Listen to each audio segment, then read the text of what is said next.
All right, let me start off by saying ETM Hotep, which is welcome and peace. And I hope everyone is having or had a wonderful day and is having a wonderful evening. And welcome to the Sesh Netcher YouTube channel. This is the YouTube space for and home of the Sesh Netcher. All right, we also have a Facebook group under the same name, Sesh Netcher. And, make sure that you join our Facebook group if you have any questions, any information you want to share, or, just want to be a part of the learning experience. All right. So this is your brother Wujau, by the way. And tonight, what I would like to do is to give a brief presentation on the place name Kemet as it regards to the ongoing debate on the meaning of the place name Kemet. All right. So just recently, there was a ASCAC National Convention or conference in New York. And this is one of the topics that was discussed, the meaning of the place name Kemet. And so we had an opportunity to present information and contribute to that particular topic. And so this topic has been going on, this discussion has been going on for quite a while, for over expanding a few decades now. All right. So we've, shared information to contribute to that conversation. So my particular portion or contribution was dealing with Kemet as a toponym. So what I'm going to do is to share some information in regards to that. And so, I want everyone who's watching now and who will be watching this as an archive, get out your pen and paper or some notes. Open up your notepad on your computer or whatever the case is. I want you to take some notes to be able to refer back to them and do your own investigation and research. All right. So with all of that being said, and again, I appreciate anyone who's tuned in at the moment and definitely who'll be watching this as an archive. So what I'm going to do, I'm going to try to keep this as a nice bite-sized video. So I'm just going to go through the information and then, hopefully if you all have any questions, like I said, you can join our Facebook group, or you can ask questions in the comments, and I'll make sure that I monitor the comments and reply to the comments under the video. All right. So, and also if someone could let me know in the chat that I'm being heard and that I'm clear and that you can see the screen clear. All right. And then I'll just go ahead and proceed forward. All right. Just wanted to give anybody a chance to tune in who would like to tune in. All right. And then after I do this particular video, the brother Asari Hotep will also be doing a video, and he's going to go over his presentation that he did at the ASCAC conference on methodology. What are the requirements? What are the required methods and tools needed to actually answer this particular question, to actually investigate and research this particular question on the meaning of the place name Kemet? So he had a presentation at the conference that he did, and so he'll be going over that a little later on his channel. So make sure that you all are tuned in and keep your eyes open for that. All right. Okay, so I appreciate it. I see that my audio and video is doing well. So let's go ahead and move forward. All right, so remember, have your pen and paper out. All right. Okay, so the topic is Kemet as a toponym, a contribution to the debate on the meaning of the place name Kemet. All right. So that is the title. And now, before we actually get into the information, I do want to say that what we did is we wrote essays. All right. Myself, and by say we, I'm talking about myself, Wujau Meneb Erimaat, the brother Asar Imhotep, and the brother Sanjeti. All right. So we came together and wrote essays to contribute to this topic. Okay. And so along with the presentations, because the way that presentations are given at ASCAT conferences, that you're only allowed a very short amount of time.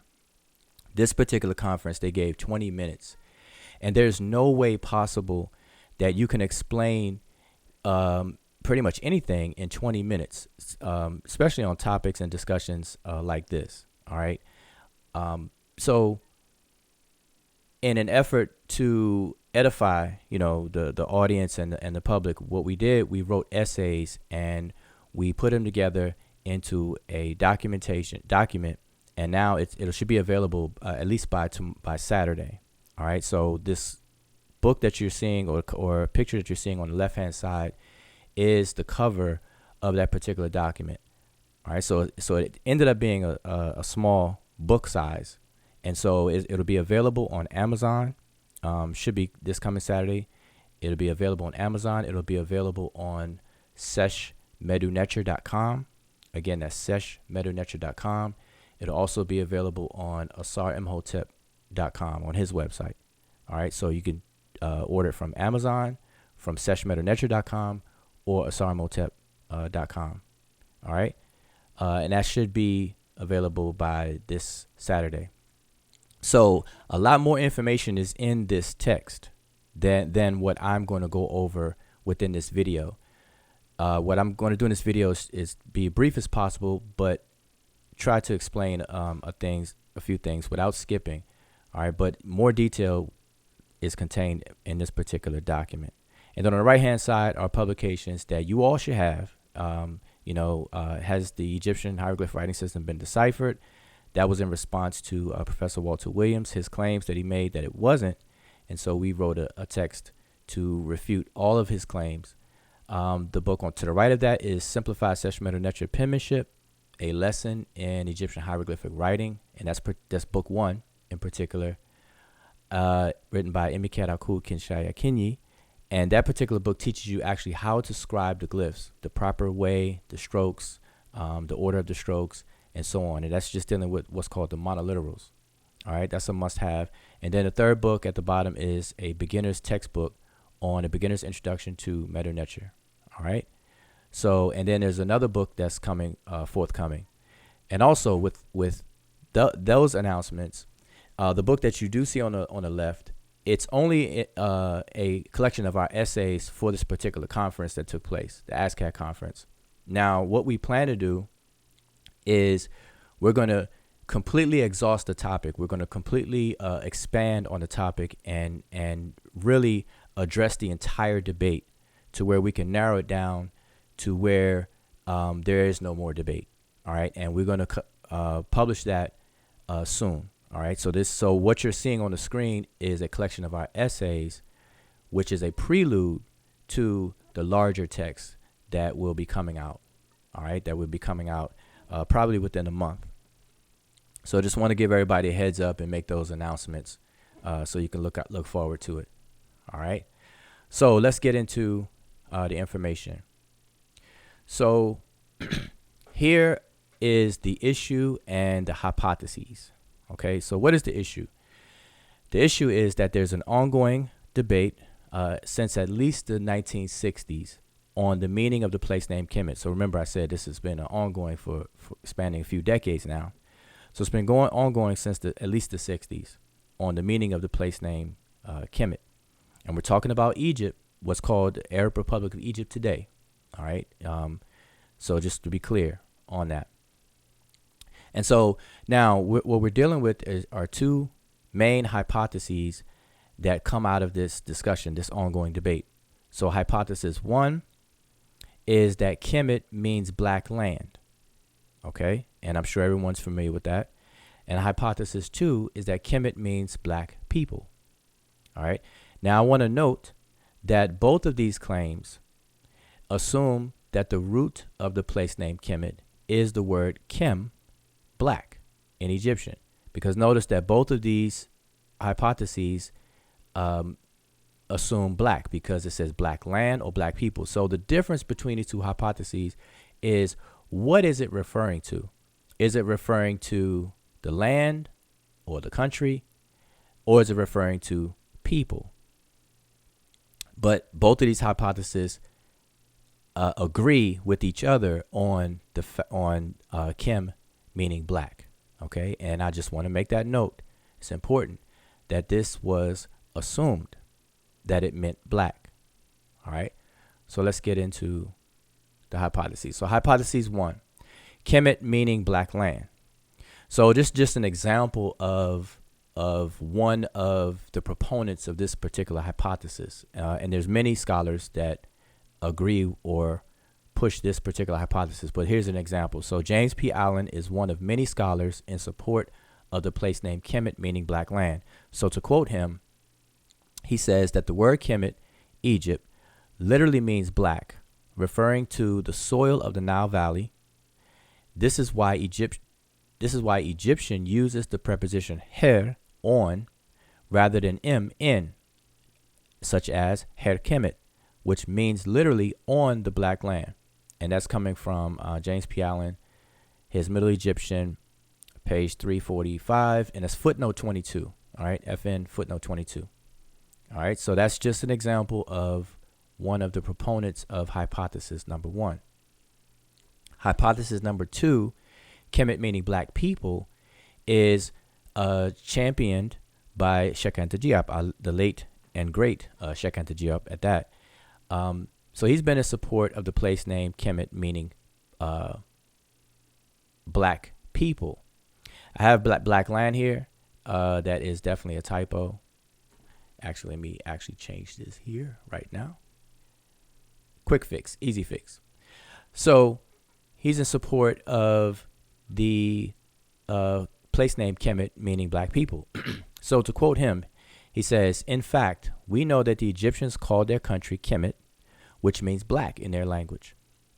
The interpretation according to which Kemet designates the black soil of Egypt rather than the black man, and by extension the black race of the country of blacks, stems from a gratuitous distortion by the minds aware of what an exact interpretation of this word would imply. And that's coming from African Origins, Civilization, Myth and Reality, page 7. So what he's saying here in this paragraph is that to interpret Kemet as the black soil and not as the black man, and by extension the black race, that it comes from a gratuitous distortion, because people who do that, he's saying, is aware of what that would imply, what that interpretation of it meaning black race would imply. All right. So that's one particular quote. And to continue, this is another quote from Sheikh Anta Diop. This is coming from Origins of the Egyptians and Great African Thinkers, edited by Ivan van Sertima. And so he states the following: the Egyptians had only one term to designate themselves, Kemet, equaling the Negroes, literally. In the Egyptian language, a word of assembly is formed from an adjective or a noun by putting it in the feminine singular. Kemet, from the adjective kem, black. It therefore means strictly Negroes, or at the very least black men. The term is a collective noun, which thus described the whole people of Pharaonic Egypt as black people. All right, so those are two examples of Sheikh Anta Diop, purporting, the hypothesis number 2 that Kemet means black people. All right, so just wanted to give some context to these two hypotheses. All right, so now what we also pointed out before, and it's always necessary to do this, is to give some context of Sheikh Anta Diop as a scientist. At all times, Sheikh Anta Diop was a scientist, a very good scientist. And the thing about science, it is always very, it's dealing with information, it's dealing with methodology, and it's dealing with accuracy, and it's always dealing with self-correction and things of that nature. So I'm just going to read, this is coming from an interview that Diop did, and this is a transcript from that interview, and I'm just going to read it. This is Diop speaking. He said, "I would like to see, above all, a greater number of researchers, Afro-Americans, young Americans, even whites. Why not? because it's the young who are the least prejudiced. As a consequence, they are the most capable of making triumph ideas which frighten the older generation. Also, I think that it would be necessary to put together polyvalent scientific teams capable of doing in-depth studies for sure, and that's what's important. It bothers me when someone takes me on my word without developing a means of verifying what I say. We must form a scientific spirit capable of seeing even the weaknesses of our own proofs, of seeing the unfinished side of our work, and of committing ourselves to completing it. You understand? Therefore, we should then have a work which could honestly stand criticism, because what we've done, we would have placed it on a scientific plane. So, put plain and simply, is that Diop was bothered or would be bothered by anyone who simply take him for his word. And so he's also pushing research and research teams, and developing means by way of verifying things that hypotheses that are created, and so on and so forth. So this is coming from Diop himself. And I read this because, like I said, this conversation has been going on for quite a while. And then when it surfaced recently, there's been people who are a little bothered by the question of what Diop has put forth as his hypothesis. All right. And so some people are sensitive to that. And so it becomes necessary for us to inform them of Diop's own words in terms of how he sees scientific research and science in general. So just want everyone to be clear, crystal clear on that. All right. Diop's own sentiments on verifying and questioning information. Okay. All right. And to move forward. So now, what are toponyms? A toponym, as defined in the United Nations Conference on the Standardization of Geographical Names, is defined as the general name for any place or geographical entity. The study of toponyms is called toponymy or toponymy, and one who studies toponymy is called a toponymist. The word toponym is derived from the Greek words topos, which means place, and onyma, which means name. Thus, we have place name. Toponymy itself is a branch of onomastics, which is the broader study of names of all kinds. All right. So just keep in mind throughout this entire discussion that a toponym is a place name. So when we say place name or toponym, those are completely synonymous with each other. All right. A toponym is a place name, and a place name is a toponym. So here are some examples of toponyms. I mean, we're very familiar with them. We may not be used to calling these places toponyms in our everyday conversations, but this is what they are. So a toponym is a place name, but now there are different types of toponyms. And so two examples of the different types is called hydronym, and one is called oronym. Hydronyms are toponyms that deal with water, that refer to water. So hydro is the word for water. So we get water names. Oronyms are toponyms that refer to mountains. So we have oronyms. So we have mountain names. So here are some examples, and I'm not going to read them all. But for example, we have some countries, we have bodies of water, and we have mountains. So we have like Mexico, Jamaica, Canada, Russia, Africa, Europe, Asia. All of those are toponyms. Bodies of water, we have Atlantic Ocean, Pacific Ocean, Indian Ocean. All those names are also toponyms, but they're a particular kind. So those will be hydronymic toponyms or hydronyms. And then mountains, we have Mount Everest, Mount Fuji, Mount Kilimanjaro, etc., etc. Those are names for mountains. They refer to mountains, and those will be oronyms. All right. Now, also keep in mind throughout this entire discussion, a toponym refers to places. This is why they call them place names. At all times, they refer to places. They do not ever refer to people. Okay? Keep that in mind. So, toponyms, and this is exactly what I just said. It is important to note that in all instances, the referent to a toponym is a place and not people. Toponyms are revered for their cartographic, cultural, ethnographic, social, historical, linguistic, economic, political, spiritual, intellectual, scientific, and geographical significance. Now, I know I said a mouthful, but this is what a toponym, the kind of information that's contained within a toponym. The role of toponyms in modern and classical African societies has been concisely captured by Na Uluocha in the African Journal of History and Culture, Volume 7, issue number 9, and on those pages. And so I'm going to quote it in part, and it's important to understand the significance and the role of toponyms. All right, so toponyms fulfill the task of identifying localities, thereby distinguishing them from one another. More so, they serve as cartographic labels that can be used for orientation, navigation, recreation, and reference points. A place name imparts a certain character on a place.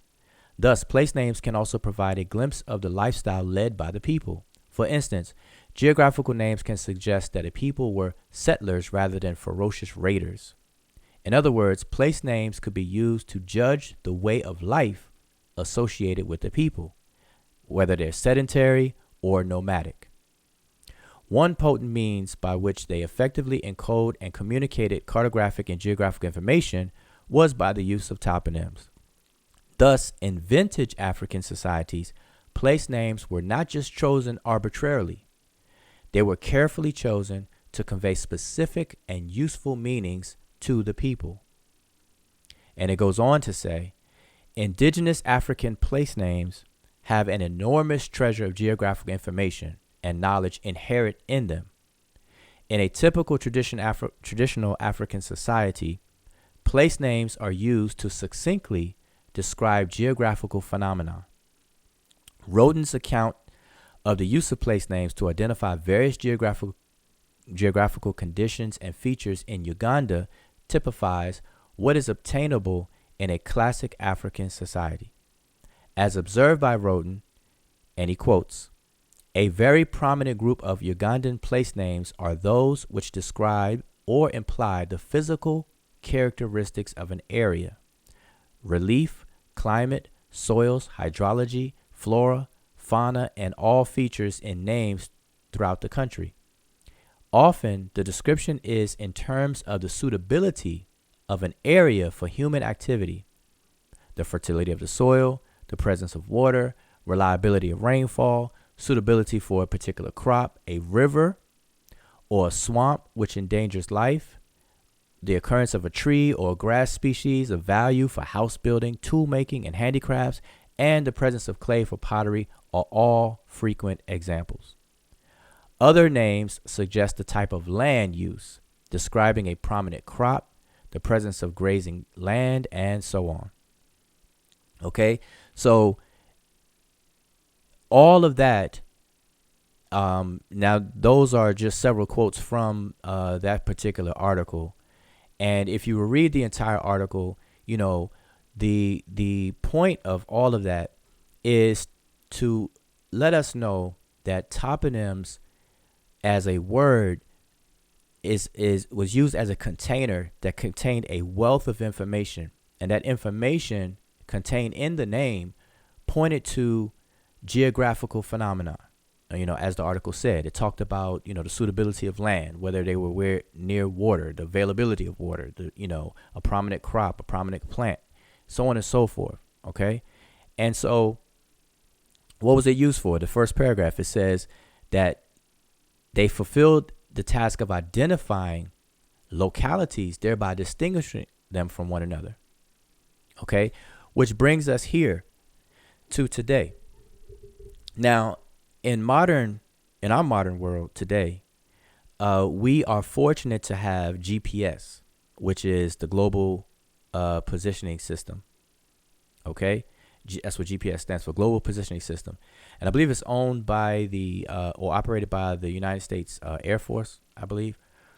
But we're fortunate today to be able to use it.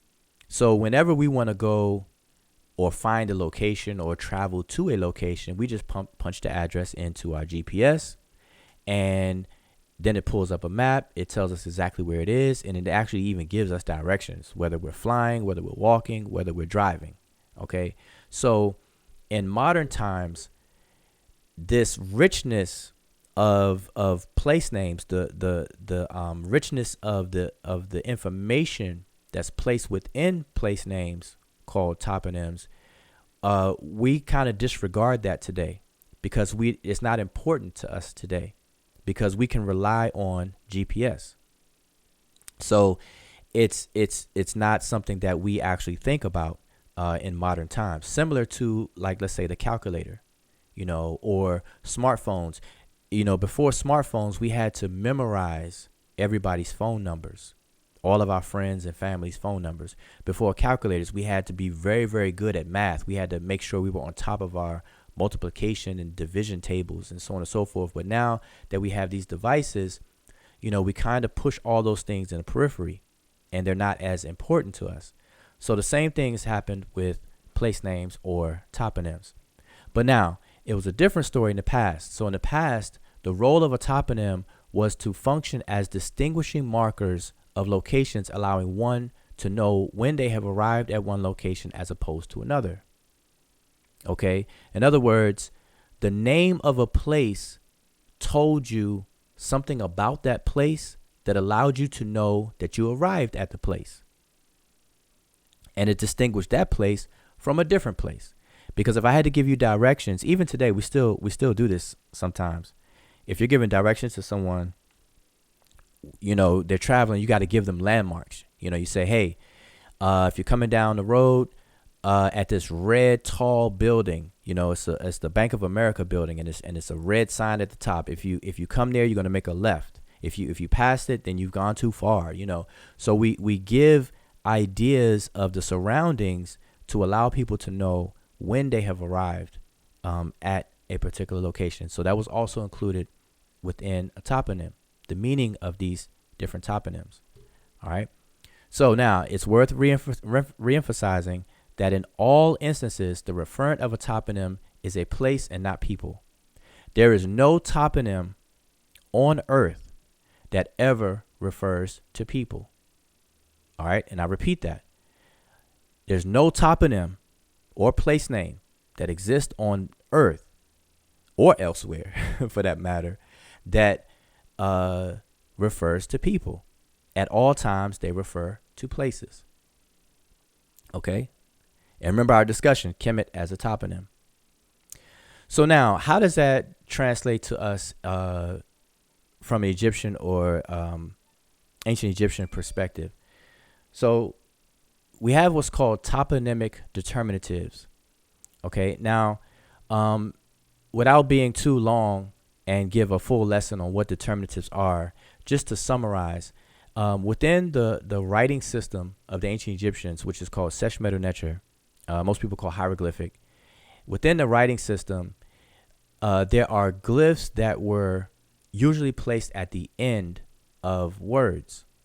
And these glyphs that are at the end of words, they were not pronounced and they're not transliterated when we bring them over into a different writing system, into writing systems that we use for transliterations.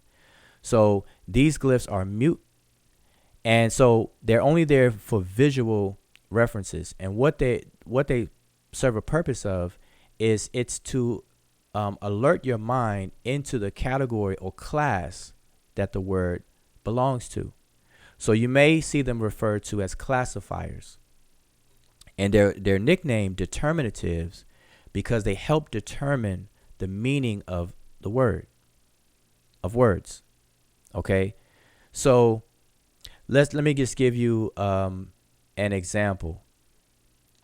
If I take the word in English, if I take the word read, R-E-A-D, And if I take the word road, R-O-A-D, those words are two different words. Read means to, actually read with your eyes. You're actually reading something, like we read a book. A road is completely different than the verb reading or to read. Okay, a road is something that you travel on. Now, if I were to remove the vowels out of those two words, what we would have left over are identical words, R and D, R and D.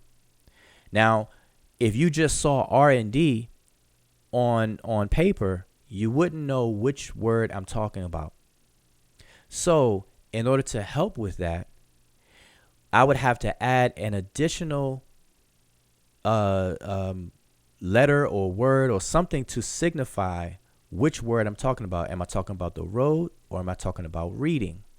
So if I put a symbol of a book next to RD, then you would know I'm talking about reading. If I put a intersection or some kind of curvy road or something like that as a picture next to RD, you know I'm talking about a road. Okay, so again, this is what determinatives do for us within the ancient Egyptian writing system. They help determine the meaning of the words. And the reason why is because there are no vowels. The scribes did not document the vowels of the language. So there are a lot of words that had it not, or had, if it weren't for determinatives, they would look identical. Okay, so keep that in mind. All right, and that's just the gist. So if you want more information about that, definitely join our Facebook group or actually take our class. All right, and we give examples within the essays. All right, the book that I showed at the beginning of this. So here are some toponymic determinatives. So we have a couple of them that I'm showing here. We have a canal, we have a pool of water, we have a road, we have a tongue of land, irrigation canal, hills, a town, and then we have water. Okay, so if you see a word and then it ends with this particular glyph, you know you're talking about a body of water or some kind of liquid. All right, whether it's a river, whether it's a lake, and so on and so forth. Something that has to do with liquids. All right, and so on and so forth. All right, so here's some examples. Now, here are some actual examples of Egyptian toponyms. So we've all heard of the Happy, or the Happy Iteru, which is the Nile River. And so this is what it looks like in the glyphs. We have Happy here. And we see that it's determined by 3 water strokes, 3 water ripples. All right. So we know that this is dealing with a toponym, a place that deals with water. Happy, the Nile River. We have Mahet, which is the Delta Marshes, another place. Okay. Delta Marshes, a swampy area, the area that is flooded and plentiful with water. We have Jedut, which is a place called Mendes that you can look up. We see this determinative here, which is a place that is occupied. They say a settlement, a village, a town, or city. And all the rest of them have this particular determinative here. So I'm not going to read them all, but you can take some time to pause this and look at those. And there's so many more. These are just it's just some examples of some popular ones that you heard of. Like we have Heliopolis, which is Enu. You see how this looks in the glyph. We have Memphis, which is a popular location, which is traditionally or indigenously called Men-Nefer. This is how it looks in the glyphs, and so on. Abydos, I'm sure people heard of Abju, and Elephantine, Abu. All right. So just to give you an example of toponyms. All right. None of these refer to people. They always refer to locations. Now, ethnonyms. So we're going to contrast between toponyms and ethnonyms because this is where some of the confusion comes into play. So what are ethnonyms? Ethnonyms are words that refer to groups of people, and they're called ethnonyms from the Greek ethnos, which means nation, and onoma or onama, which means name, thus an ethnic name. Now, what is an ethnic group? An ethnic group is a firm aggregate of people historically established on a given territory, possessing in common relatively stable particularities of language and culture, and also recognizing their unity and difference from other similar formations. They have a sense of self-awareness and expressing this in a self-appointed name, ethnonym. Okay? So this is what an ethnonym is. All right? So here's some examples of ethnonyms. Kikuyu, Kalenjin, Luo, Maasai, Nuer, Hausa, Han, Ashanti, Igbo, Shwana, Minye, and Ewe. All right, these are ethnic names from the continent of Africa, with the exception of Han, which is an ethnic name in Asia. All right, so those are examples of ethnonyms. All right, now, so the question is, what is the ethnonym of the ancient Egyptians? So, in the case of the ancient Egyptians, they internally referred to themselves by the ethnonym Remech or Remich. All right, it's a name that's used all throughout the kingdom's history. Now, we know that ancient Egypt or Kemet lasted for, on the low end, as far as estimate time, over 3,000 years. And then, it goes, depending on who you talk to, they say 3,000 years up to 5,000. Some people say 10,000 years. But we're just going to go with the least amount because that's significant. For 3,000 years. Okay, so the name Remich has been used all throughout its history. Now, among the plethora of attestations of its use, Remich is attested in a text along with vignettes in the popular Table of Nations, within the 5th division of the Book of Gates, found in the tombs of King Seti I, King Meneptah, and King Ramses III. Okay, now the Book of Gates itself is a text that's within more tombs, but in terms of the pictorial vignettes that you see, the reproduction on the left-hand side, it's this visual reproduction is located in these particular kings' tombs: King Seti I, Meneptah, and Ramses III. All right. So now, what I want you to take note of is on the bottom row, in front of the deity Heru. You see Heru, the falcon here, Heru. These first 4 figures, and what you're looking at are 16 figures, 4 by 4, and these are 4 ethnic groups. So we have the first 4. Then we have the next 2, and the 2 above represent the next 4. Then we have another set of 4, and then we have another set of 4. So starting here in front of Heru, we have the Remich. These are the Egyptians themselves. Okay, and so when they wanted to distinguish themselves from other groups, their neighbors, foreigners, close or far away, they referred to themselves as Remich. So here they are distinguishing themselves from other groups of people. So they call themselves the Remich. So the glyphs in between each of these figures spell out the name Remich. Okay. The next 4 figures, with between their figures, spells out the name of their particular group. They're called the Amu. Okay. Most people translate Amu as the Asiatics. The next 4 is what's called the Nehesu, where you see the glyphs here in between each figure spells out the word, the ethnonym, Nehesu. The Nehesu are commonly today called Nubians. Okay, a lot of scholars like to call these people Nubians. But as you can see, they're called Nehesu or Nehesiu. All right. The next and last 4 set is called the Chemehu. All right, Chemehu. These are what you would call your modern day Libyans, or people that were located in modern day Libya, be west of Egypt or Kemet. So the Nehesu are south of Kemet. The Chemehu, Chemehu would be west of Kemet.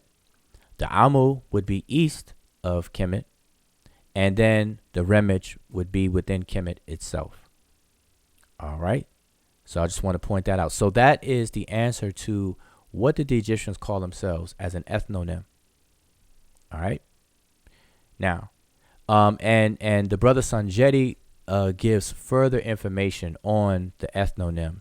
The idea and the fact that they call themselves the Remich as opposed to, these other names that we've heard, more in recent times. All right, so that's what the ethnonym, that's what they refer to themselves as. And I want you to note that how they depicted themselves.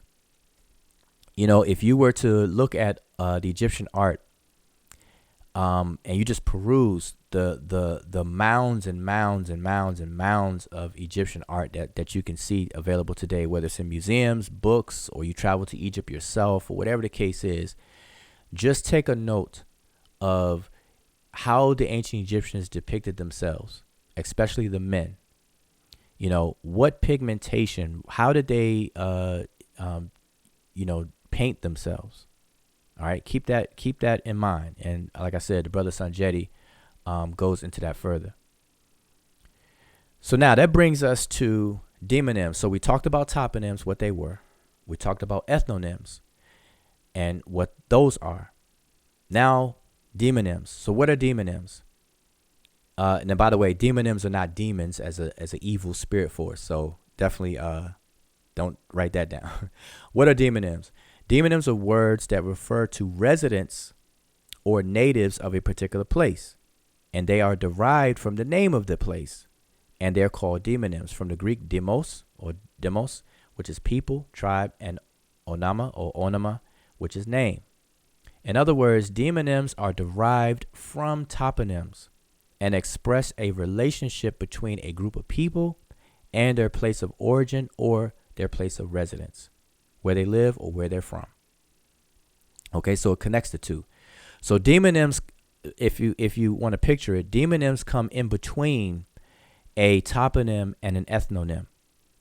It connects a group of people to a place. Okay, and we have words for that. So just to give you an idea of some examples, here's some examples that we are all familiar with. So we have the toponym Jamaica. Okay, we look on the map, we can see where Jamaica is. It's in the Caribbeans. It's, south of Florida, et cetera, et cetera. The demonym of that is Jamaican. So what does Jamaican mean? Jamaican is a person from Jamaica. Okay, Mexico, another place. We call the people that reside there or from there Mexicans. America, the United States, America is a place. We call people who live in America or from America Americans. Canada, Canadians. India, Indian. Russia, Russian. Australia, Australian. Africa, African. Europe, European. Asia, Asian. Okay, so these are all demonyms over here. Now notice that in English, the demonyms are formed from the toponym by adding an additional suffix to denote a relational adjective. So in English, it's common to find these suffixes. And so we have the AN, as you see, most of these are. We have IAN, and then sometimes you have AN, IAN, and so on and so forth, okay? And so all of these different suffixes are added to the toponym to create adjectival forms. And we refer to these as relational adjectives because they establish a relationship from the word that it's derived from. All right. So now, here's where I needed you all to make sure you take out your pen and paper, because just want to give you a quick lesson on how are demonyms formed and expressed in the Egyptian language. Because what I just showed you by these examples is how we do it in English. In ancient Egypt, as well as many other languages, they do the exact same thing. They have demonyms. All right. So demonyms are formed in Egyptian by relational adjectives, also called Nisbi adjectives. Okay. So what are Nisbi adjectives? They are relational adjectives and also called derived adjectives. Nicknamed Nisbi because the word Nisbi or Nisba is from the Arabic language, which means relationship. Okay, so your scholars nickname them Nisbi adjectives. So Nisbi adjectives are formed from a substantive, and we call that a substantival form, or they're formed from a preposition and refer to that as a prepositional form. And they're done so by adding the suffix y in the masculine singular which is written before any of the determinatives that I discussed earlier. So, like qualifying adjectives, NSBE adjectives refer to properties and their meaning indicates a relation with the term from which they derive. So, for example, we have one relating to X or that which relates to X, where X is the term from which they are derived. Okay, so NSBEs or relational adjectives, they are derived from either substantives or prepositions. Okay, so keep that in mind. So, if you have to go back over this, please do it. Again, I want to stress that this information and more is in the text that I mentioned at the beginning. Our essays, documented essays, which should be available Saturday.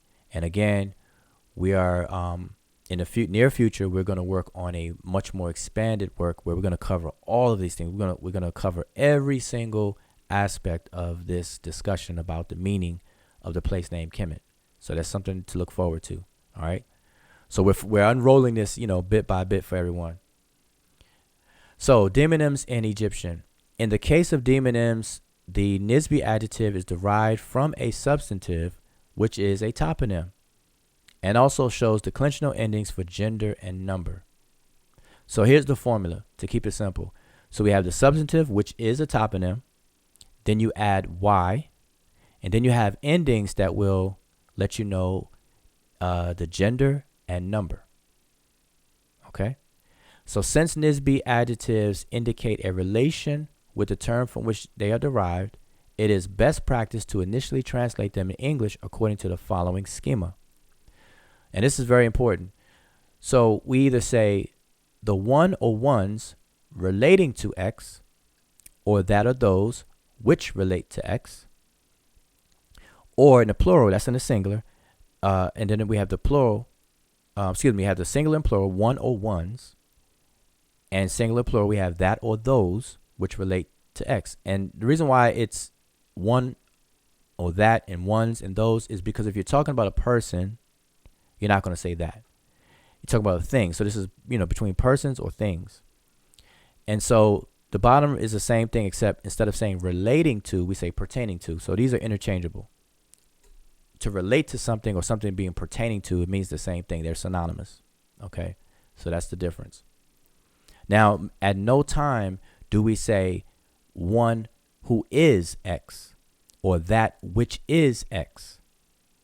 It's always relating to or pertaining to, and X being the term from which they derived. So it says where X is the term from which they are derived. In this case, the substantive. In some instances, as with the example of Nuti, that means one relating to the city, because the word Nuti or Newt means city or settlement. Niuti is a NSBE adjective that means one relating to the city. Now, we don't talk like that in English, so this may be reduced to an idiomatic expression, which is to reduce a phrase into one word, and we will call it a local. A person who lives there, we say a local. Here are the locals versus the foreigners. All right, so instead of saying one related to the city or pertaining to the city, we say local. All right. So here's some examples of some Egyptian demonyms. So we have Akhet, which means the horizon, which is a toponym, which is a place. And then to form a demonym from it, which is a relational adjective, we say Akheti, which means one pertaining to the horizon. We have Saket, which means field, which is a location, a field. And then we have Saketi, which is one related to a field. But we can reduce that to an idiomatic expression, and say farmer. So instead of saying one related to a field, we say farmer. We have Wepwet, which is a message. And then we have Wepweti, which is one relating to a message, and we would idiomatically reduce that to messenger. We have Kemet, which is a place. This particular Kemet is the settlement of what's called Athribis in Greek and in Coptic, Athribi or Athribis. This is a place. It was called Kemet as well. And so Kemet to you would be those, plural, those relating to Kemet, or the residents of Kemet. And in this case, it would be Athribis. All right. So keep this in mind. We have the place, Kemet, and then we have the people pertaining to that place, which means they inhabit that place. They are residents of that place. Okay. At no time do we say those who are Kemet. They're relating to Kemet. That's what a demon or relational adjective is for. So we draw further attention to the last example, Kemet, which is the short form of Kemet Weret, or spelled this way, Kemwer. And this is the name of the 10th nome of Lower Kemet, or Lower Egypt. Okay, and hopefully you all can see this on the screen. This area is known as Athribis by the Greeks, Athribis or Coptic Athribi, so named from its temple complex, which is Hut Iri Ib. If you notice, Athribis or Athribi is the Greek or Coptic rendition of Hut Iri Ib. Okay, so that's the same. And today it's called Tel Atrib. Okay, so if you want to look it up on the map, it's called Tel Atrib today. The Greeks called it Athribis, so named after Hut Hiri Ib. Similar to what people say Egypt, the name Egypt comes from. Egyptos. And Egyptos being, the transliteration or translation or transcription of Hut Ka Ptah. All right. So a lot of these places were named after the major temple complex of that particular area. All right. So these are all different names of the same place. And so the people who inhabited this place were called Kemetiu. All right. Which means those who inhabit this particular location. So here are some more examples of Egyptian demonyms. So we have Duat, which is a place. Duatiu, inhabitants of the Duat. It's not that the people are the Duat. They inhabit the Duat, or residents of it. We have Irim, which is a place, a toponym, and Irim-tiu, which are inhabitants of Irim. We have Amenit or Amentit, which is the west, which is a location. Then we have Amentiu, which are inhabitants of that location, inhabitants of the west. Aketiu, the inhabitants of the horizon. Iabet, the east. Iabetiu, which will be inhabitants of the east. Wahet, or Wahat, which is an oasis. Wahatiu, the inhabitants of an oasis. Now I want you to make note that in all instances, I want you to notice that we have the man and the seated woman and these three strokes here. Okay, we have Wahat as an oasis. Then we have a word Wahatiu as the inhabitants of the oasis. We're not saying that these people are the oasis, or that they look like the oasis, or it's a description of how the people look. It's a relation that's established here between people and a location. Wahatiu, inhabitants of an oasis. Okay. We have Punt. A lot of people are familiar with Punt, which is a location. We have Puntiu, which are the inhabitants of Punt. We have Mahet, the delta. We have Mahetiu, the inhabitants of the delta. We're not saying that these people are the delta, or they look like a delta, etc., or swamp. Niut, the town, and Niutiu, the inhabitants of the town or locals. And we have Chasset, which is a foreign land. We have Chassetiu, inhabitants of the foreign land. We're not saying Chassetiu that these people look like hills. They're not. That's not a description of hills. All right, because these are derived from toponyms. All right, so I want you all to keep that in mind, and come back to this when you need. So one more thing that we have to discuss is something called national personification. Now, just to give you a quick idea of what that is today in modern times, the United States of America is, and we do this a lot everywhere around the world today, we do it. We may not realize this was what's being done, but it's called national personification. The United States of America is anthropomorphized and personified as a man called Uncle Sam. So when you hear Uncle Sam wants you, that is a national personification of the country. Okay, so that's how we do it today. Now, this concept of national personification is nothing new. It's done in all cultures. It's actually done not just with the nation or the polity of a people, but it's also done with different things. Like a river can be personified. And we see that in Egyptian as well. Happy, the deity Happy, is a personification of the inundation, the flood. Okay. So to read, along with demonyms, there's also something called national personification, which is an abstraction, which is a type of anthropomorphism of a nation. An example of national personification is found in the fourth hymn of the hymns of Senwoseret or Sesostris III, where the following line appears. And so we have this line here: E and F, Sa'unk in F, Kemet, Cheser in F, Senenu S. All right, which means he came, he caused the nation of Kemet to live, and dispelled its afflictions. So here we see the word Kemet here in the glyphs with the seated man and the seated or squatting woman. Okay, and it's this particular rendition of Kemet that has caused a lot of the confusion that is being discussed recently. Okay, mind you, this rendition of Kemet being carved or scribed this way is rare among the thousands upon thousands of text that we have access to from Kemet. This particular rendition of Kemet is very, very, very, very rare.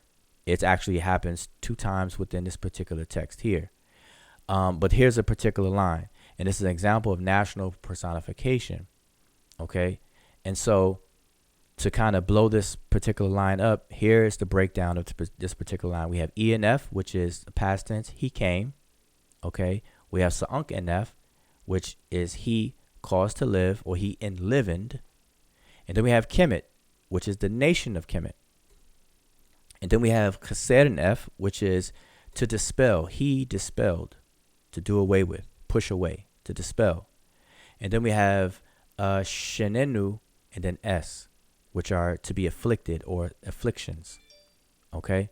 Now, the red arrow is pointing to this S here, this folded cloth, which is a suffix pronoun. And this suffix pronoun is a third person feminine singular pronoun. So it's a third person. All right. And so what this pronoun does, it anaphorically refers back to its antecedent, which means that it refers back to something that was mentioned before. And so it is referring back to Kemet. And so grammatically, what this lets us know is that Kemet, this word Kemet, is 1, it's feminine, it's grammatically feminine. 2, it is singular. Okay, because of this particular pronoun here, because this has to agree in gender and number. All right. And so this is what it's saying here, gender and number, which is feminine singular. So the word Kemet in this text is not feminine and plural and would not be rendered Kemut or Kemtu, as some people may claim. It's neither of those. It is singular, Kemet. And the reason why it's singular, because it is speaking about the personification of the nation. It's talking about the nation of Kemet. All right. So I just want to emphasize that. Now, to kind of explain a little bit about how the language works in terms of identifying third person. So remember, I said third person here. It's third person feminine singular. And when I say person, I'm talking about the participants within a conversation. So you have first, second, and third person. First person is the speaker or reader. Second person is the person being spoken to. And then the third person is a person or thing being spoken about. Okay, so you have the speaker, the listener, and then a person or thing that is spoken about as the third person. All right. So now in English, we have what's called specific it, and it refers to specific entities that are things or animals such as the wall, table, love, bear, and so on. As in, for example, he looked at it. It. So it is a specific thing. Okay, it could be anything, but it's a pronoun, so it's talking about something specific. All right, and this case is the wall. So he looked at the wall. But if we're already talking about the wall, and then I say he looked at it, the it is a pronoun replacing the wall. I don't have to say wall every time. Now, sorry about that. It jumped forward on me. Abstract it does not refer to any specific entity or any entity specifically, as in he said it. And we don't know what it is. He said it because. So now Egyptian does not, or Rani Kemet, the Egyptian language, does not have the equivalent of specific it. I want to repeat that.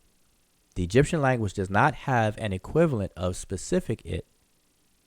So, for example, masculine entities are referred to by masculine pronouns. Feminine entities are referred to by feminine pronouns. So, for example, the word pair, it means house, but the word itself is grammatically masculine. So this word pair is masculine, and if we were to refer to it as a pronoun, we would have to refer to it as the same pronoun as we would a male human being. Okay? In English, however, house is referred to by specific it, and man by he. So in English, we would refer to a house as it, but a man by he. But in Egyptian, we refer to a man by the pronoun f, and we will refer to a house by the same pronoun f. Okay? So whereas specific it is neither masculine or feminine in Egyptian, depending on the substance it refers to, abstract or generic it is expressed by the feminine gender. So accordingly, adjectives referring to abstract it assume a T ending, an ending with a bread loaf. So here's some examples. So we have the word ben, which means evil. Benet with the T is an abstraction now, that which is evil. Jew means bad. Jut with the bread loaf added is that which is bad. It's an abstraction now. Nefer, which means good, we have neferet, which is an abstraction, that which is good.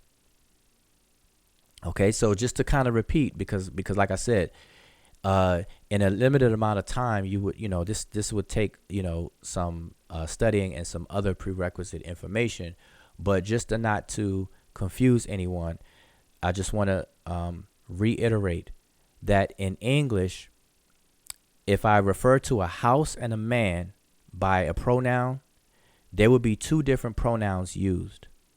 For the house, I would use it, and for the man, I would use he.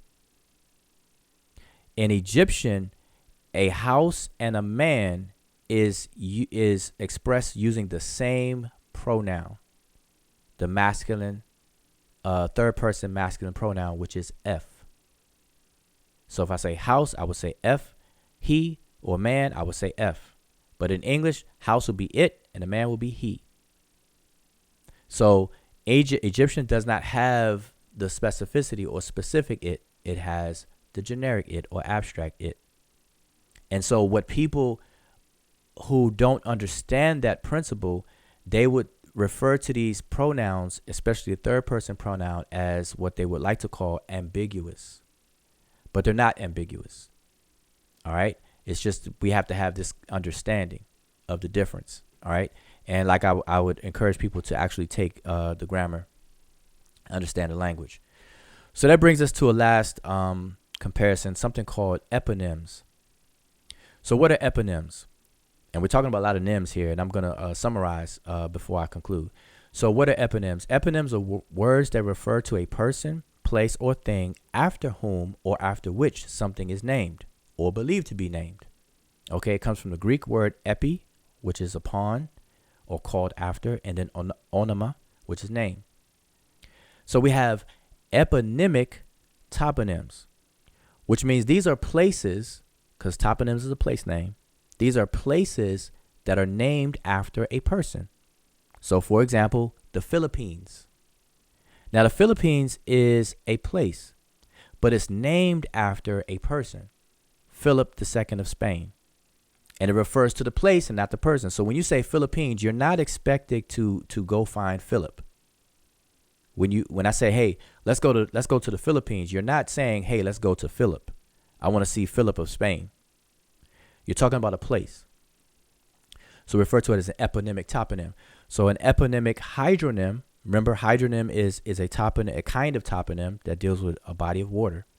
So an eponymic hydronym is a body of water that may be named after a person. So for example, this says Philippines, Philip of Spain, but this would be a better example would be Lake Victoria,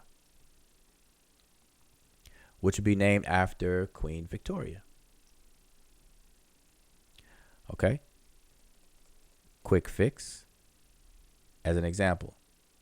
And there's plenty of examples that you can cite, but this is a quick example. So we have Lake Victoria, named after Queen Victoria. All right. And remember, it refers to a place. Lake Victoria is a place.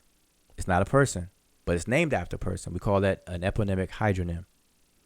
So we have eponymic oronyms, which is a mountain that may be named after a person. So for example, we have Mount Everest.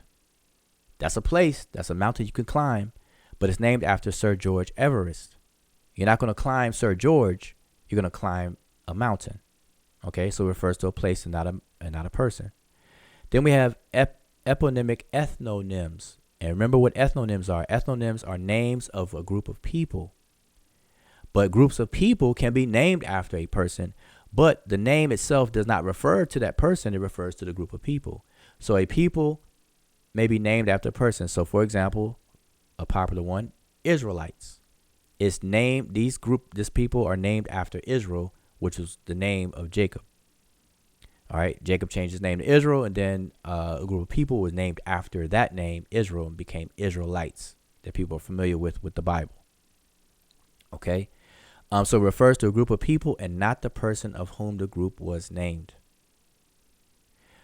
Now we also have eponymic buildings. Like for example, we have the John F. Kennedy or the Kennedy Space Center.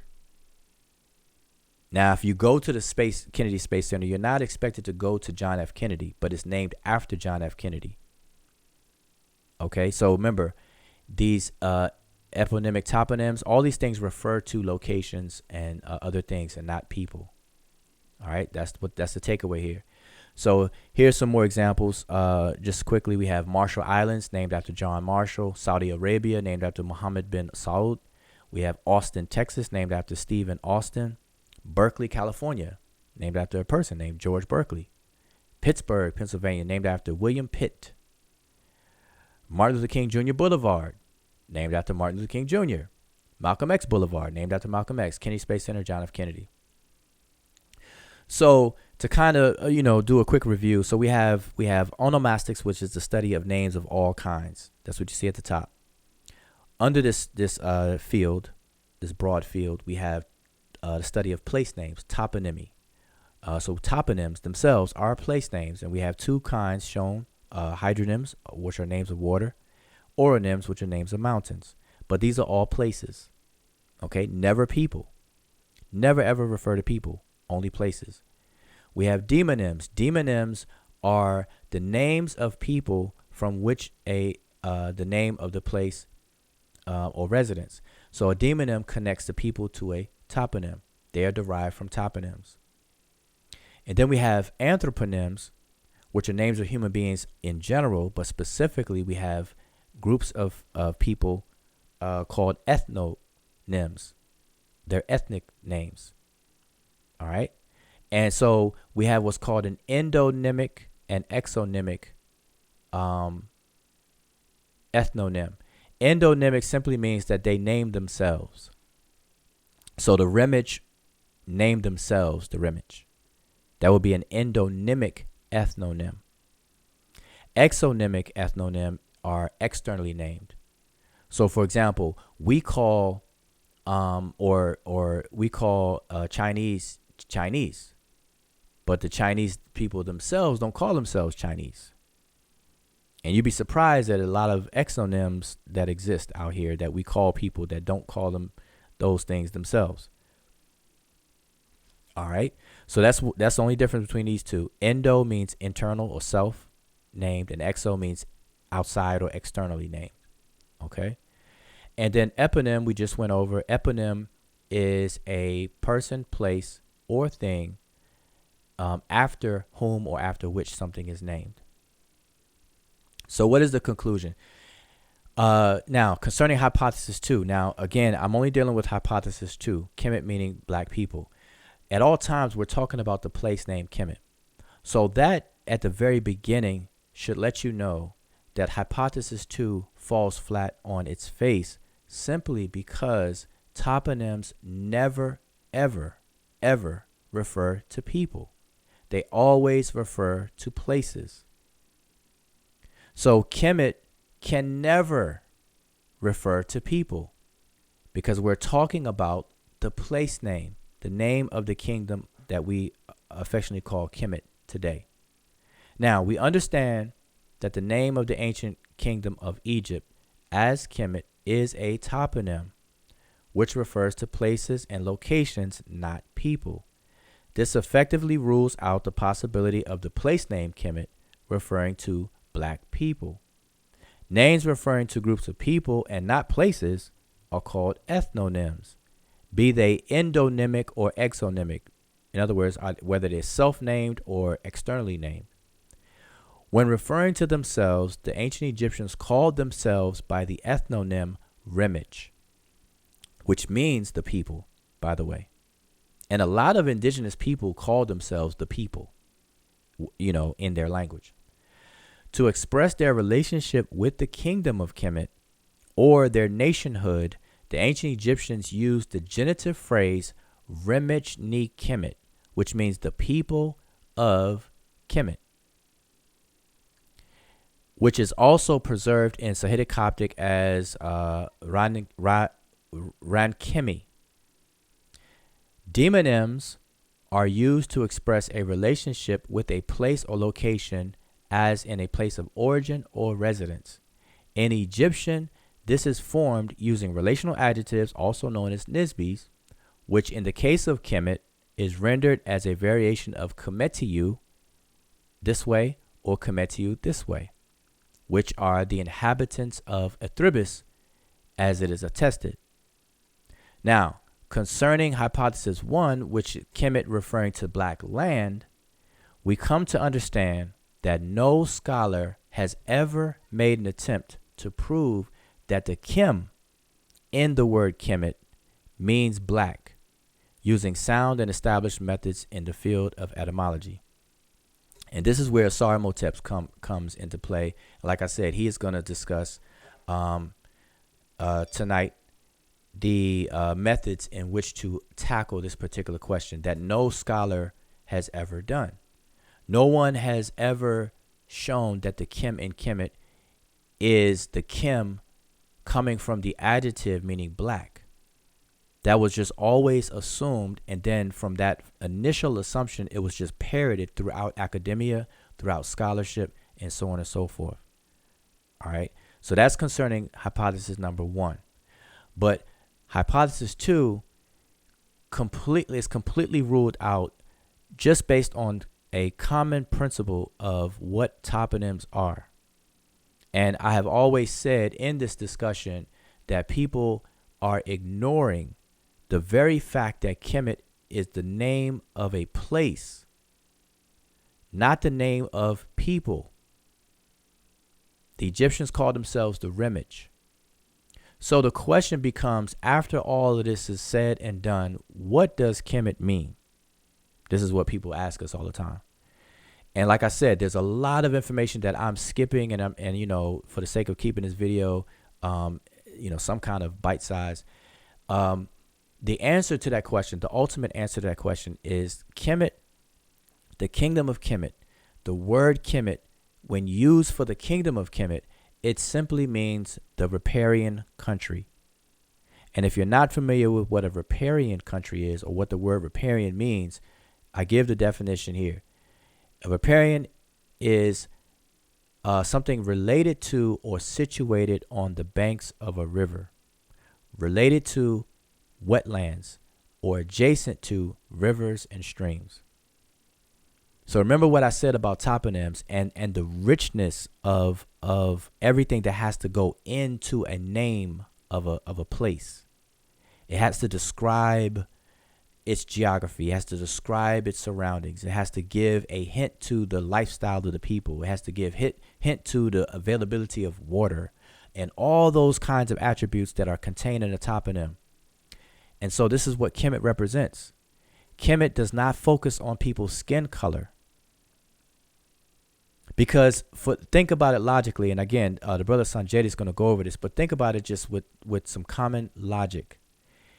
If everybody in that area from Kemet and even south in Sudan, what's modern day Sudan, South Sudan, etc., if everybody is considered what we would call today black people of degrees of shade of skin color, but we consider them all black, then what would be the point of calling one location black people when everybody else is also black or would be considered black?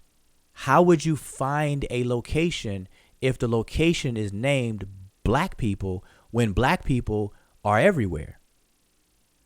So again, the purpose of place names is to distinguish one place from another, to let you know where to go and how and when you have arrived there and when you've left. If I leave black people and I come among other black people, did I ever really leave black people? So Kemet as a place name is not talking or targeting or referring to the skin color of people, and it's not referring to people at all. At all times, it's referring to a place, a location. Okay, we have to understand that. And this fulfills the richness and the requirement and the duties and functions of a toponym, a place name. Riparian country, it lets us know that this location is situated near water, a river. And what do we call Egypt today? We call it the Nile Valley civilization. The Nile is what? A river that sits within a valley. And it's the civilization that grew along the Nile.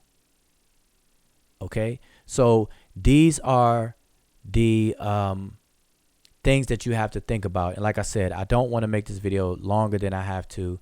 And plus, Asar Motep coming up, I believe, at 10 o'clock on his channel. He's going to actually go into methods. And so let me just back up a little bit to show again.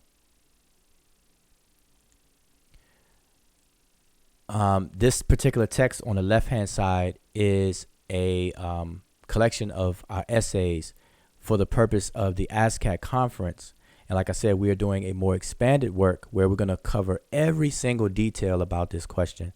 And so what I went over is just a prelude. It's just a prelude to a prelude, really, because even more information than what I just discussed is within this particular text. And then this text is itself a prelude to a larger text. This text is about 100 pages. Okay, so you can imagine what our full treatment of this discussion is going to be like. Okay, we're going to have translations, transliterations, primary text, the whole nine. We're going to cover all bases. And we're going to include what people have believed and what people have claimed and still claim to this very day. And we're going to address it all, every single thing in the upcoming text. Because people, and what happens is that people have been parroting this idea that Kemet means black people for so long that it becomes the norm. And no one really knows how and why this was done in the first place.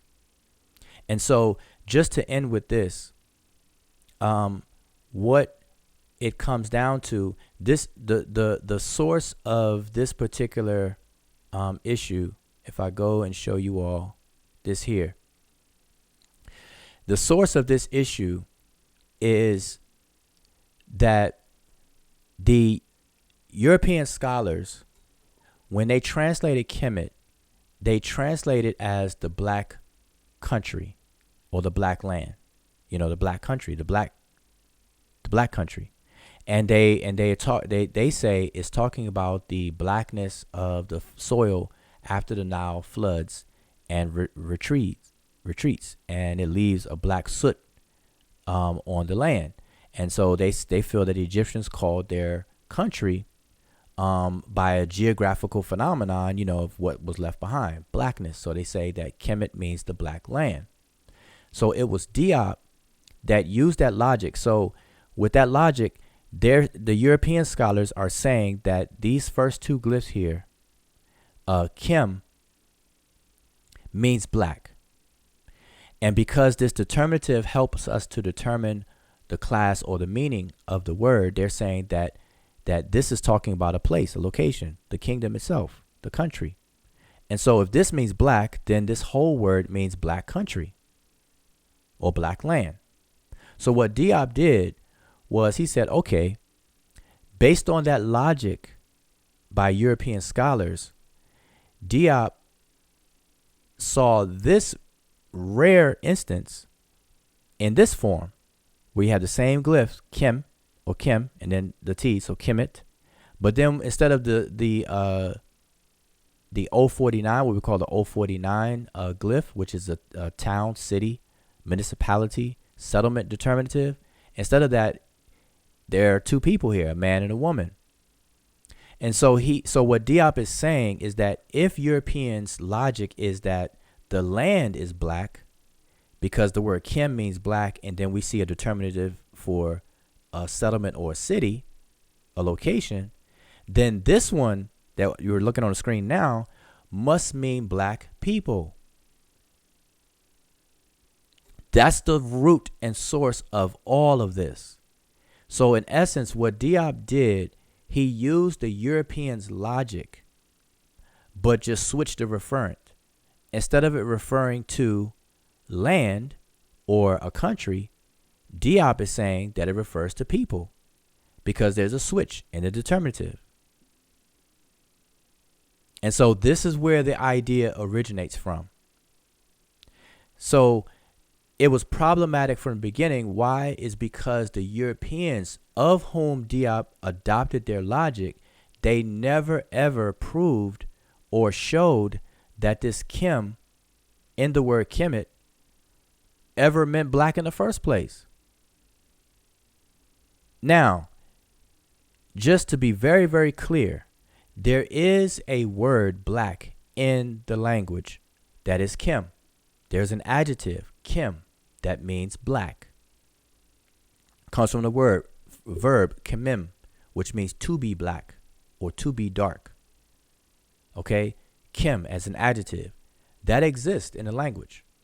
So we're not saying or disputing that there exists a word Kem meaning black. So that's never part of the argument. So don't get confused on that. There is a word Kem meaning black.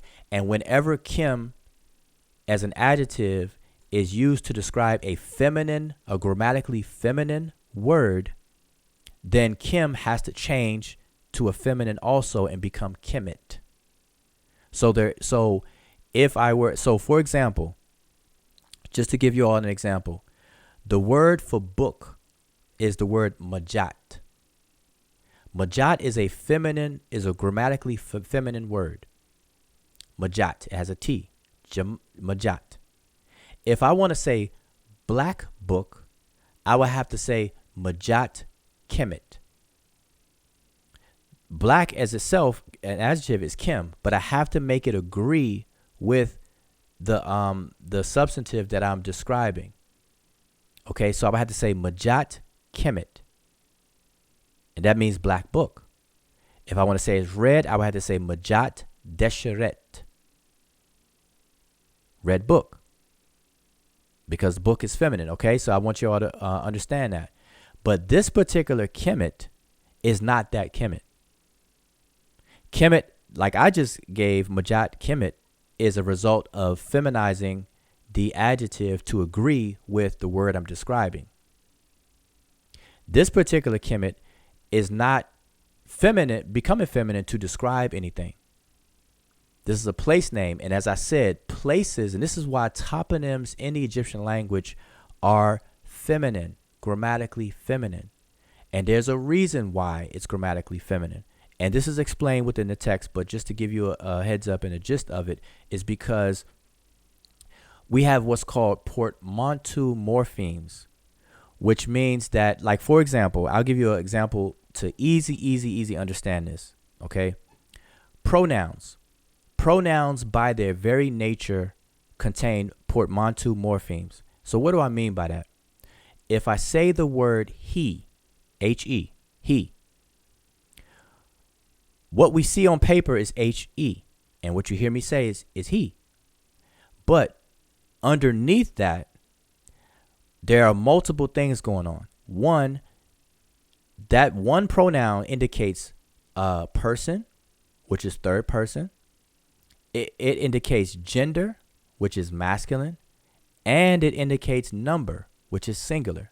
So those are three morphemes: person, gender, and number. All three morphemes are seen just with one morph, one word, he. So we call that a portmanteau morpheme. So although we see he, but underneath of it, we got three things, three pieces of information. So why do I say that? Because in this place name, Kemet, the name for the country, this bread loaf is what's called a portmanteau morph. Why? Because it contains several pieces of information. What is that information? One, it denotes the gender, feminine. Two, it denotes abstraction, something that is abstract, the abstract it that I went over before. And then another, it denotes a place. Okay? And so those three pieces of information is contained in this one glyph of a bread loaf in this particular word. All right? Now, if I say Majat Kemet, where I'm using the adjective, that particular bread loaf is only there to denote the feminine. Okay, and the gender, and the number. The feminine, which is T, and the absence of any other number. So it's feminine and singular. So Majat is a feminine singular substantive, which means book, and then Kemet would be an adjective in the feminine and singular as well. This particular Kemet and the adjective Kemet are completely different words. All right. And like I said, time doesn't permit me to give a complete lesson, but this is what we teach. This is what I teach. You know, I teach the grammar. I've been teaching the language for 8 years now. I teach the grammar in the smallest detail. Okay. Forwards and backwards, upwards and down. All right. I don't have time to actually give a full lesson on, you know, the grammar, which is more advanced in the first place. But by all means, if you have any questions, join our Facebook group. But again, I just wanted to summarize and end with that. And I'll just want everyone to know, remind everyone to join our Facebook group, Sesh Netcher. Again, this text on the left-hand side, if you want more information, even with what I was saying, and you want to be able to read it for yourself and investigate and look these things up, make sure you get the text. Make sure you support. It'll be available starting Saturday on Amazon, and as well as Asar Motep's website, asarmotep.com, as well as seshmedunetcher.com. So whichever avenue you want to use, it'll be available in all three areas, all three spots. And also the books on the right hand side are books that all of you all should already have in your possession. Okay, so keep that in mind. And I'll just quickly kind of look at the comment section, see what you all have been talking about. I haven't been paying attention. And again, I do appreciate anyone who's taking the time out to listen and spend some time here. Now, again, be sure to be on the lookout for Sarmotep. He's going to be going live. So I'm going to end this in 4 minutes. Give everybody a chance to take a break because the Sarmotep is going to go in on methodology, on what methods and tools are necessary in order to even address and discuss this question about the meaning of the place name Kemet. All right, so I'm just going to kind of quickly go through some comments, if anything that sticks out to me. And forgive me, I'm trying to be fast because I don't want to take up too much time here. Let's see. Just look like people are having a conversation among themselves. Let's see. Okay, if people don't get this after this, okay, this is Chavis. All right.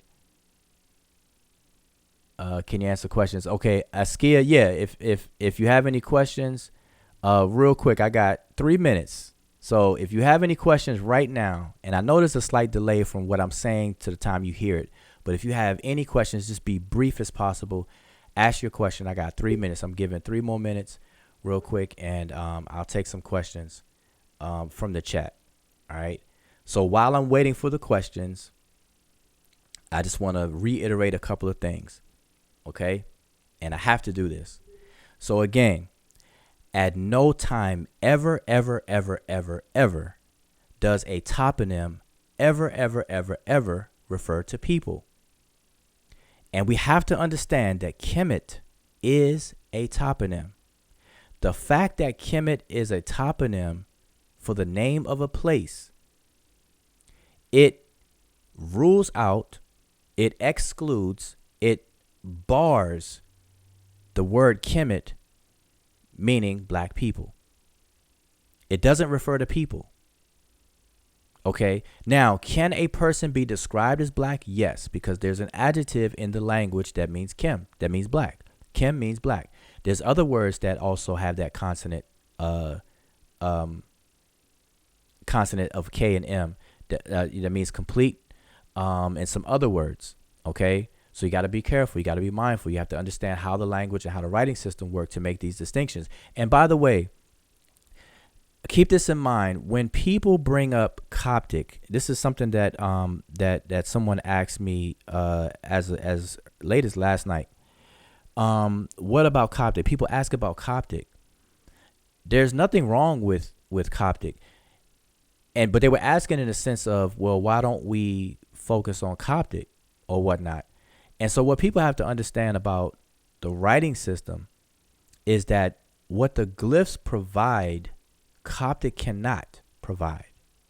So in other words, if I were to say Kemet as the adjective or Kemet as the place, in Coptic, you would not see a difference.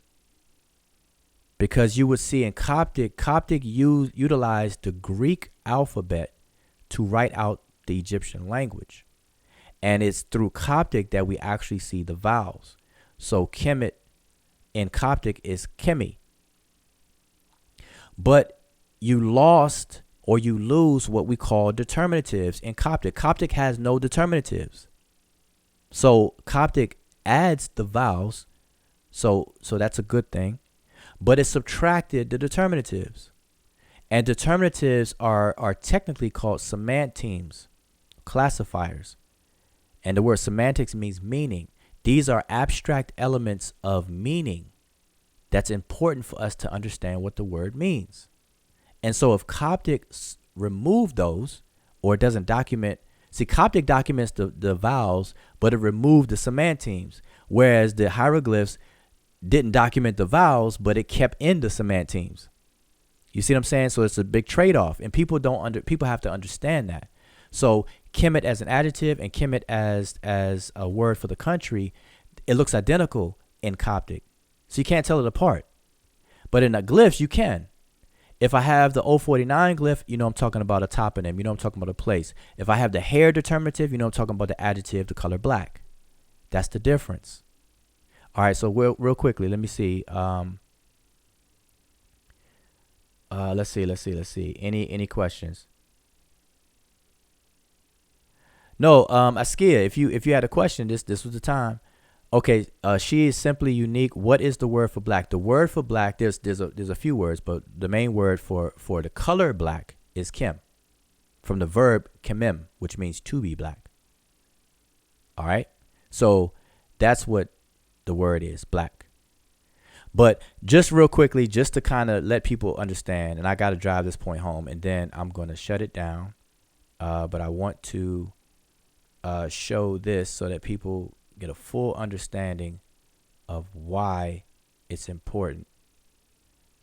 The difference here. So I'm going to show you all something here. And let's see.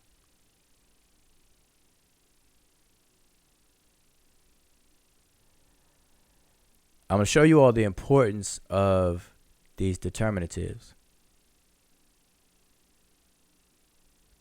And I'm going to show one example. Try to do it as quick as possible, because I want you all to be able to take a break and then look out for Saramotep's presentation.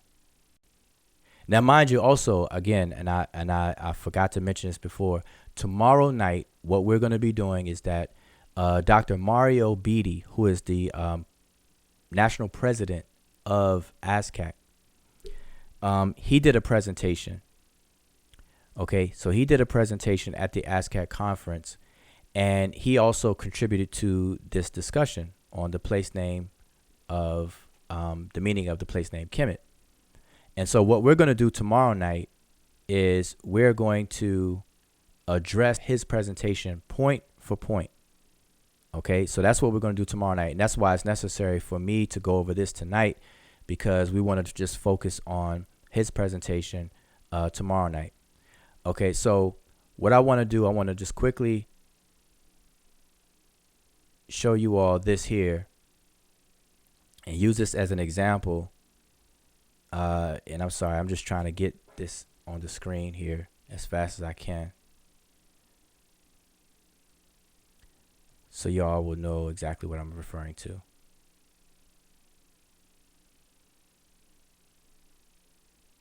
Okay, so bear with me.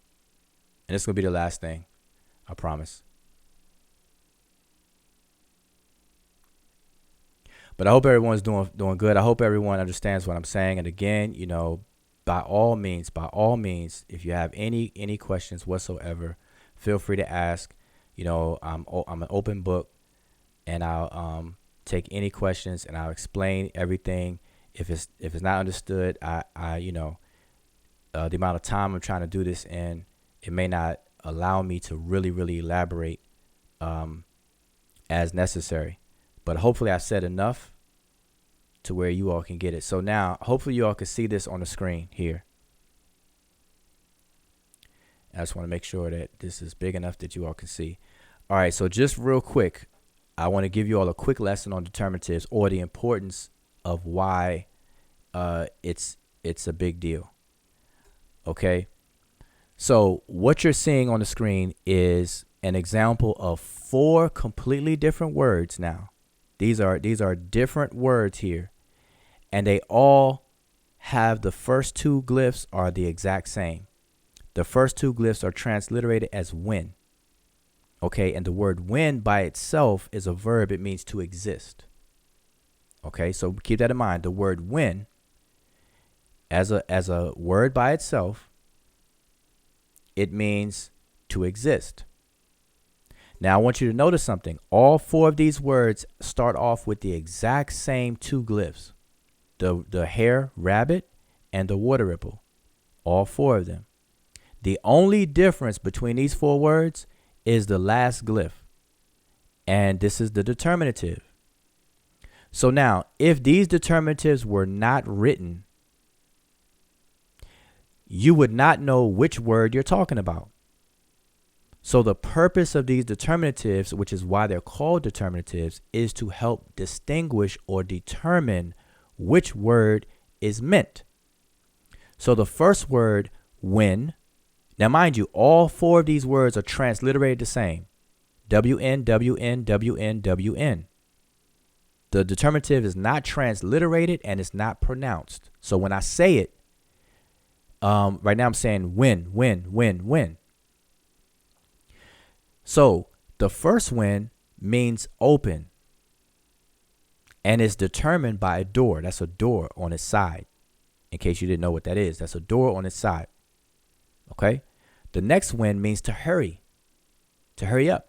And it has legs in motion. This is a determinative to let you know it's in a class of words that deal with motion. The next when is in a class of words that deal with diminishing, to diminish something.